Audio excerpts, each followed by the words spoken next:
Hello! Today I'm going to be showing you how I use Notion as a PhD student for project management and how I time block using Apple Calendar. I'm going to take you through my master task list, a few of my dashboards, and how I essentially use Notion as a comprehensive digital planner or second brain. It took me into this year to realize that I do not like analog planning. I used to when I was an undergrad student, but that was over 10 years ago now. And since then, I've been in my career and I've been working and I've never really needed to use a full planner. So because I used to, I just kept buying and wasting money on planners or agendas. It's only until this year when I sat down in January and I was like, okay, Temi, put your project management hat on. And I was like, oh, I plan everything using my calendar and I plan everything digitally. So I decided to do so with Notion. It's been a few months of doing this approach and it's been a huge help in keeping track of my PhD work and making sure I actually know what I'm doing. If you're new here, my name is Temi and I make lifestyle and PhD vlogs and videos. Please like this video if you're liking it. Okay, let's get into it. So just a few things to make sure that this video is actually going to be useful for you. The first thing is that this video is for people who like and prefer to plan or organize using digital tools. You could also benefit from this if you do a combination of analog and digital planning, but this approach is 100% digital. Like I really don't write anything down unless it's just like a random note to self or whatever. So you need to find a way to make it work with your analog diary or agenda. The second thing is that it's for people who already know how to use Notion somewhat.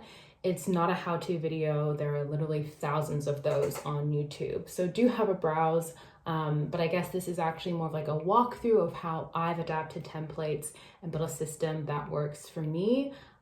Think of it as part guidance and part inspiration video, but I will not be going in depth into how to build and make these dashboards specifically, or at least not in this video. The third thing is that because I'm an interdisciplinary humanities and social sciences student, this is going to work best for similar PhD students, particularly if the bulk of your research is conducted using the internet or your laptop. The fourth and final thing is that I will say is I am a freelancer, I work for myself, and I'm in the UK, and so I don't have like comprehensive exams or coursework or anything like that in my PhD.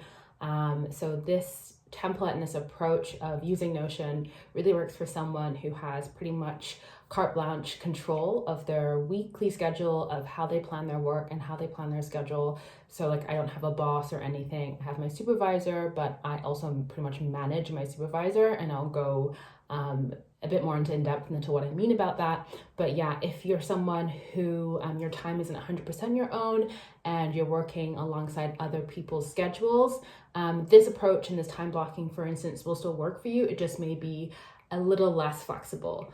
So just something to keep in mind. Okay, so to effectively time block, you need to know three things: recurring tasks, your weekly schedule, and how much time you can allocate to each task. Using my calendar as an example, the recurring tasks I have on weekdays are my morning routine and breaks. I also know I need to allocate time to work on freelance projects, content creation, my PhD, aka my full-time job, meetings with my supervisor and other academics, or just other ad hoc ones. I find time blocking really helpful because you can use different areas to actually block out time, and then you basically have to add the task that you're going to do in that time. I also schedule out time to respond to emails once a day, otherwise it takes over my life, boundaries, and I also have other helpful entries in my calendar like UK bank holidays and like phases of the moon and stuff, just because I am a bit spiritual and I like to do things like setting intentions every month. I also include social activities, which is on a different color on my calendar too. Apple Calendar is great because you can add several different email addresses and different calendar tags for each of them. I have my main time blocking calendar, which is my iCloud address, and I use this with an email that I don't get actually a lot of emails regularly to. I also have my freelance work email address and my university email account added. So yeah, each of these different accounts that I mentioned before have different time blocking and calendar tags added to them. So for example, my main time blocking one has all of these, which is like, you know, my different deadlines. I have an admin task one. Where is the admin? I also have one for my PhD. I have one for social. I have one for task. I have one when I have PhD training sessions, which is actually connected to my university one. It's basically really great because you can add all the different email accounts where you might have different work related to, and then you can also add the different calendar tags for the time blocking you want. I actually can't credit this approach. I used to time block completely differently and it wasn't really helpful. There's a YouTuber called Jules Acri, and she has really great videos on like digital boundary setting and time blocking. And I watched one of her videos in December and it totally leveled up my approach. So I really recommend watching it. I'll link it below. So yeah, you can add all of the tags you need for different categories of time blocking, and then you can get started. So this is where you'll need to know how much time you can allocate for each one, because as I mentioned before, my entire week is under my control. I can schedule everything out exactly how I want it to. So let me pull away some of the different tags I have so you can see what it looks like. Sort of empty-ish. Okay, so you'll see here, first I started out with my morning routine. This is sort of like non-negotiable for me. I have coffee, I have breakfast, I work out. I know I need to work out in the morning, otherwise it's unlikely that I'll get it done. And I know I need to schedule also in time for lunch and a break for walking outside, otherwise I'll be in my home office the whole day. I also know I want to allocate, you know, like 3 to 4 days for my PhD. And so I've done that, including when I'll be meeting my writing group. And then the rest of the time is honestly filled with allocated time for my freelance work, and also filled with time for content creation, when I have meetings, any sort of social task or activities that I'm doing, admin. So I mentioned I schedule in time for my emails, and then I also schedule in deadlines as well.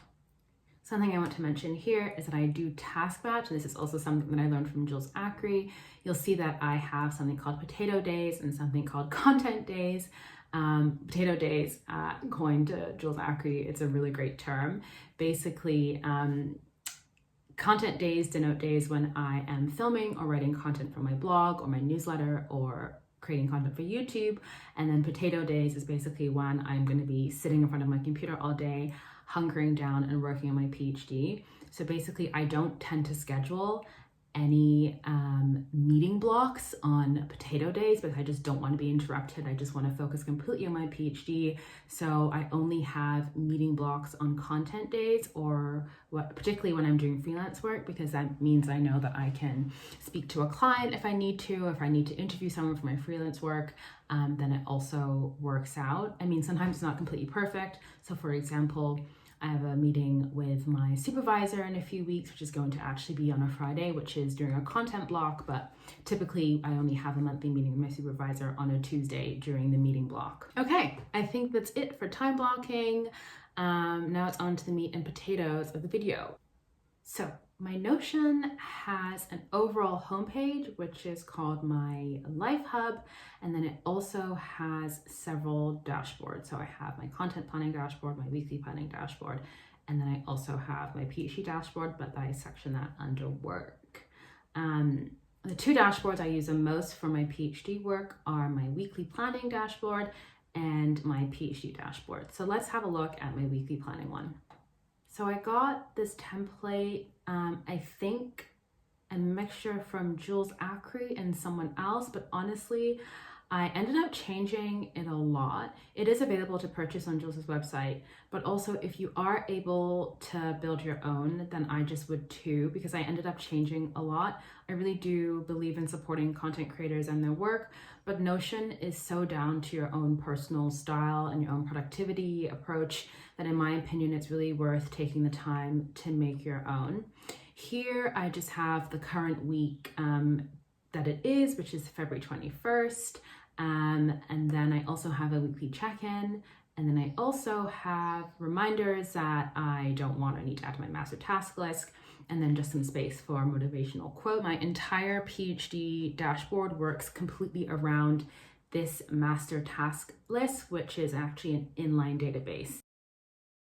This is the inbox, which is where I add a new task for my PhD work. So I would just go in here and I would add the name of the task. So let's say read diaspora article. I would add the day that I would start working on it. This is only a small task, so I'll just say, let's put due date as today.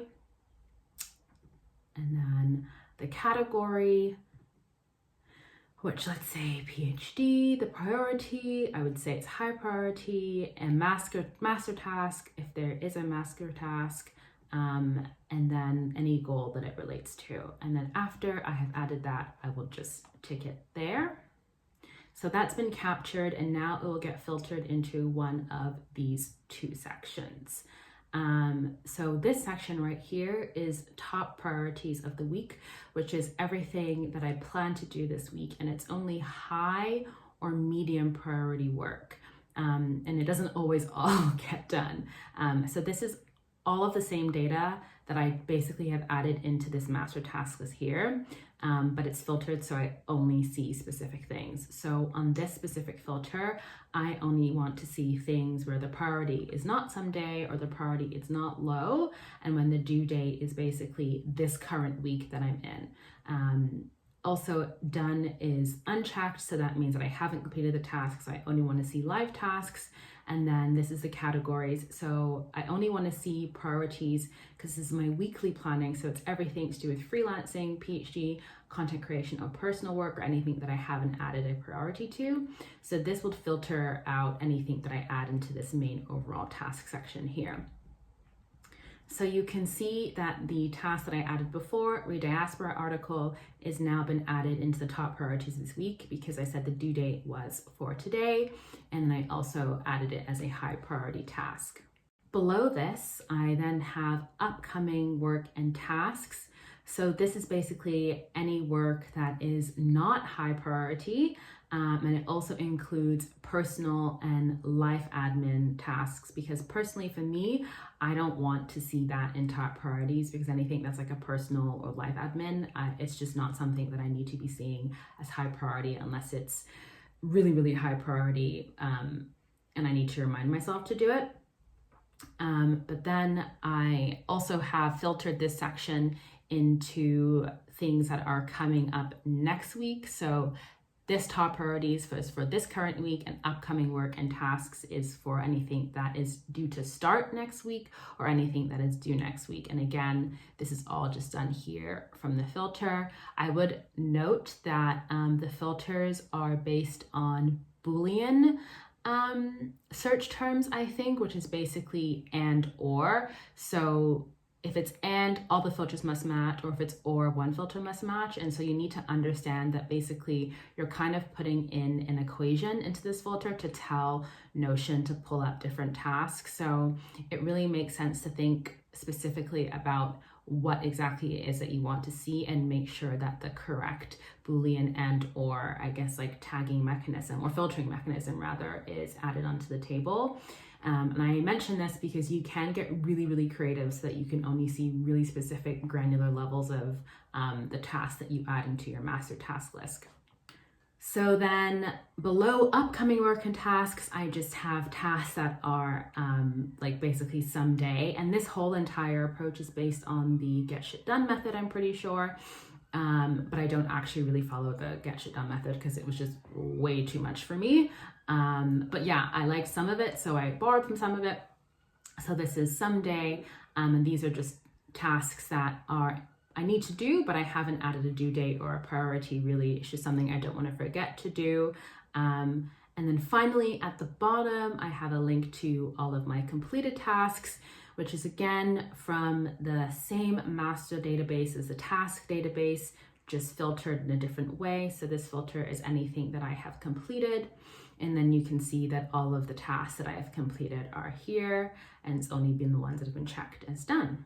Now let's get into the actual PhD dashboard, where I'll walk you through some of the templates I use, the types of tasks I'm currently working on, and just basically everything I use to map and plan out my PhD work. So this is my PhD dashboard, and as you can see, it's a very similar setup as to my weekly planning dashboard. I think I got some of these ideas from a template that I got from PhD in productivity, but again, I ended up changing a lot of it.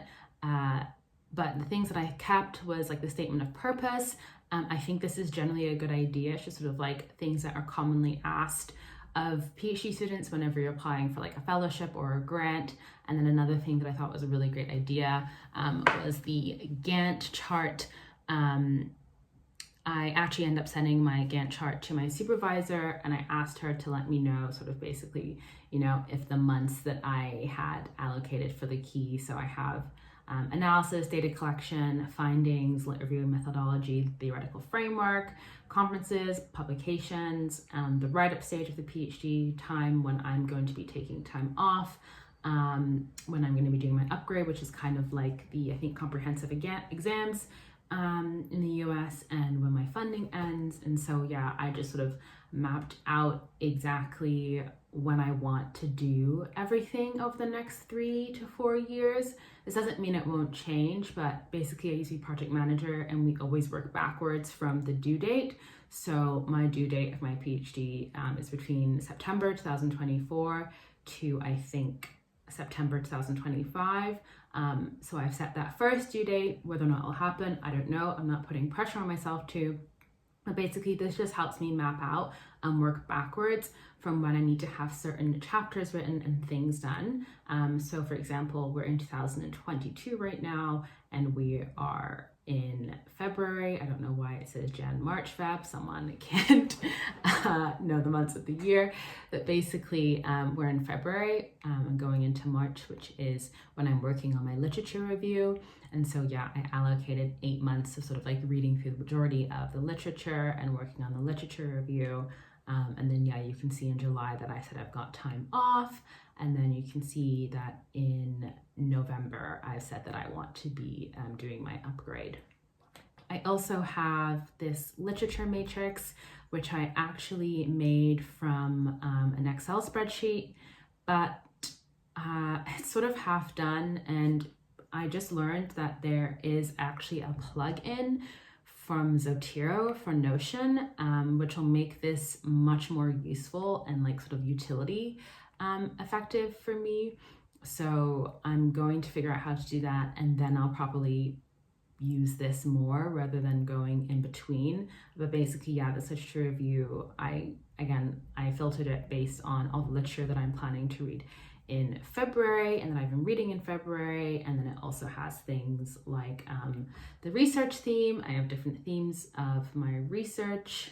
So you can see here, like Black women in social media, digital and virtual community, Black women in the digital, the author, the year, just a typical matrix. I have different properties as well. So I do have the method or theory that the paper used, and something called usefulness, and then also quotes. But right now I'm only focusing on key findings and quotes. But yeah, my approach for reading literature has changed a little bit because I'm now using GoodNotes. So I do need to address this, which isn't something I'm doing right now.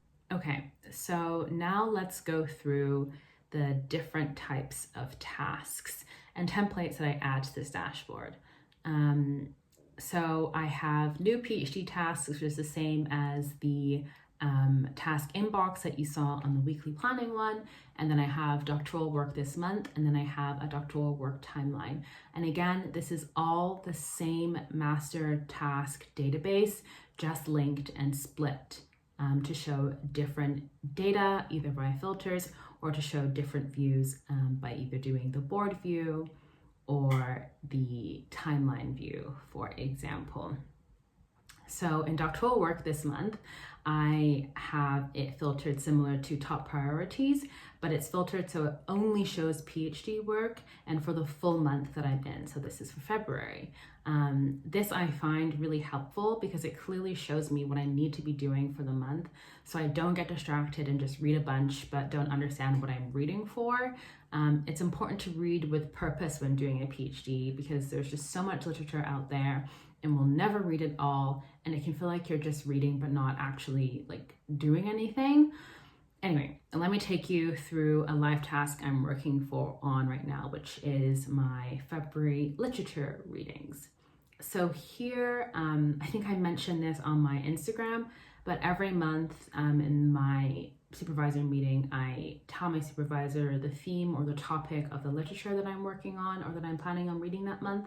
And then I get her feedback on it, and then I send her a mini literature review at the end of the month for feedback prior to our next meeting.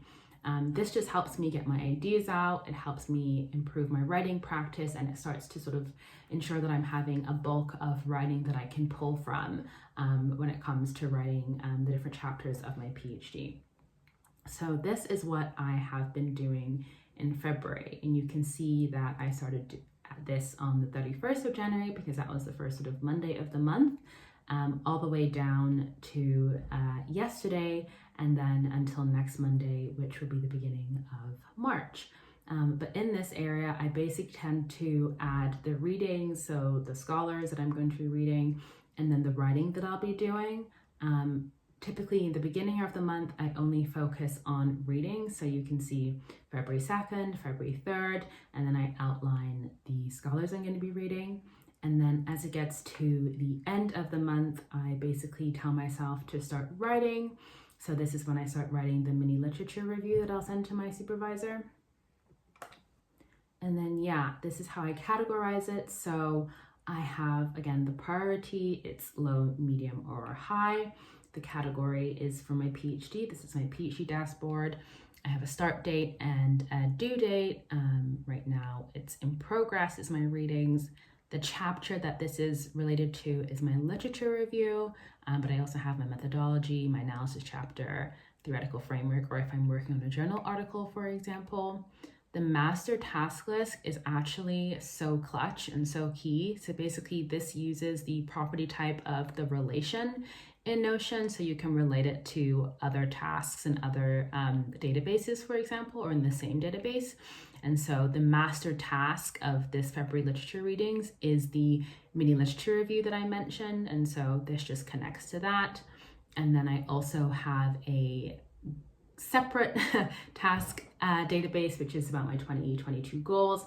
And this task is related to me passing my PhD upgrade. And then I also have the administrative sort of, I guess, category that this work is for, and this literature readings are going to be related to a supervisory meeting that I have, but you'll also see that I have conferences, progress reports, any training that I'm doing, publications that I'm working on, or research grants that I'm applying for. So I think it could be helpful to also show you how with Notion you can create templates for these different tasks that are within this database. So the recurrent tasks that I have, for example, are a monthly literature reading, which is what I just showed you. So here, I will decide on the literature theme for readings, I review my literature matrix, and then I also try to do 250 words. And you can see here, this is just a template that I have built for this specific task.